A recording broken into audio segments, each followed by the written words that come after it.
Hello বন্ধুরা, এই দেখো আমি আজকে বেলে মাছের পাতুরি করব কলা পাতায়। তাই আমি এখানে বেলে মাছ নিয়ে নিয়েছি, নুন হলুদও মাখানো হয়ে গেছে। দেখো বন্ধুরা, সব কিছুই আমার রেডি, ধোয়া মাছ ধুয়ে নুন হলুদ মাখিয়ে নিয়েছি। এইবার একটুখানি ভেজে নেব, কেননা এটা কাঁচাই ভালো লাগে। আমার কাঁচা আবার ভালো লাগে না মাছ খেতে, এর জন্য আমি একটু হালকা করে ভেজে নিই। পাতুরি করলে একটু কাঁচাই করে মানুষে, কিন্তু আমি একটু হালকা ভেজে নিই। গন্ধ লাগে যে আমার মাছ ভাজা হয়ে গেছে। এখন আমি এটার মধ্যে দেব রসুন কুচি, তারপরে দিয়ে দেবো একটু পেঁয়াজ কুচি, দিয়ে দিলাম।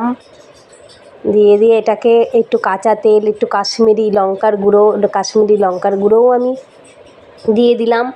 কাশ্মীরি লঙ্কার গুঁড়ো অল্প করেই দেব। কাশ্মীরি লঙ্কার গুঁড়ো, কাঁচা লঙ্কা চিরেই দিই আমি। কাঁচা লঙ্কা তো বাটি না, আমি চিরেই দিই। এই কাশ্মীরি লঙ্কা গুঁড়োও দিয়ে দিলাম। এবার হচ্ছে এটা কাঁচা সর্ষের তেল দিয়ে এটা মাখা হবে। এটা ভালো করে মাখবো কাঁচা সর্ষের তেল দিয়ে, লবণ দিয়ে, একটু লবণও দিয়ে দিলাম। লবণ না দিলে তো আবার একটু লাগবে, কাঁচা হলুদটা একটু বেশিই লাগে। পাতুরি তো একটু ভাতটা একটু হলুদ হবে, আরও ভালো লাগে। এই যে কাঁচা সর্ষের তেলটা দিয়ে দিলাম, সর্ষের তেলও পড়ে যাবে। এটা যেরকম মাংস কষায় ওরকম করে মাখাতে হয়। মাংস যেরকম রান্না করলে মানুষে মাখায়, ওরকম মাখাতে হয়। এবার মাখিয়ে এটা কাঁচা লঙ্কাটা আমি ওই ইয়েতেই দেবো, পাতার ওপরেই দেবো। কাঁচা লঙ্কাটা আমি এখন হচ্ছে রেডি করিনি, তা রেডি করে আমি পরেই দেবো কাঁচা লঙ্কাটা। এখন আমি এটা দিয়ে মাছের সঙ্গে বেলে মাছটা বাজারে এখন বেলে মাছটা ভালোই লাগে। আমার মেয়েও ভালো খায় বেলে মাছটা ভালোই লাগে। এবার আমার কাঁচা সর্ষের তেল দিয়ে এটা মাখানো হয়ে গেল। এটা রেডি মোটামুটি একরকম। এবার আমি এই পাতাটা কড়াইতে বসিয়ে দেবো। এই পাতাটা একটুখানি ছেঁকে নিলে ভালো হতো, কিন্তু যেহেতু ছেঁকিনি, এখন কড়াইতে বসতে চাইছে না। চেপে বসাচ্ছি, তবুও উঠে যাচ্ছে। একটু গরম না হলে ও কিছুতেই বসবে না, একটু গরম হলে বসে যাবে। তা এখন এইটা তাও চাপছি, তাও হচ্ছে না। এখন এটার ওপরে মাছ না দিলে বসবে না, তাও উপরে উঠে গেল। এবার একটা মাছ চাপা দিলে তবে যদি একটু বসে। তো এবার মাছটা দিয়ে দিলাম, বসে গেল।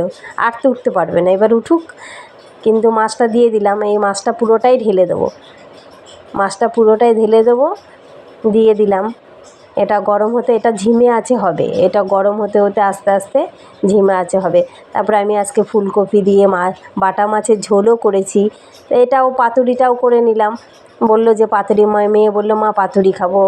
ঠিক আছে, কলা পাতা কোথায়, কলকাতায় শহরে কি আর কলা পাতা পাওয়া যায়? তবে এখানে বসিয়ে দিলাম। তাও একটু এই যে কাঁচা লঙ্কাটা আমি দিয়ে দিলাম, তখন দিইনি, এখন আমি কাঁচা লঙ্কাটা চিরে দিয়েছি। মিশে যাবে, একটুখানি গরম হলেই কাঁচা লঙ্কাটা বসে যাবে। তারপরে এই একটু কাঁচা সর্ষের তেলও ছিটিয়ে দিলাম। একটু তেলটা বেশিই লাগে। একটু হাত ধোয়া জল দিয়েছি, অল্প একটু হালকা জল দিতে হয় বেশি। আবার যারা একটু ঝোল খায়, একটু জলটা বেশিই দেয়, অল্প একটু। এই যে আমার পাতুরি আমার এখানে রেডি, নেমে গেছে। কার ভালো লাগে বন্ধুরা, কমেন্ট করে আমাকে জানাবে। এই যে আমি এখানে ফুলকপি তরকারিও নামিয়ে নিয়েছি, আর এখানে এইও নামিয়ে নিয়েছি। Tata, bye bye. ভালো লাগলে আমাকে জানাবে।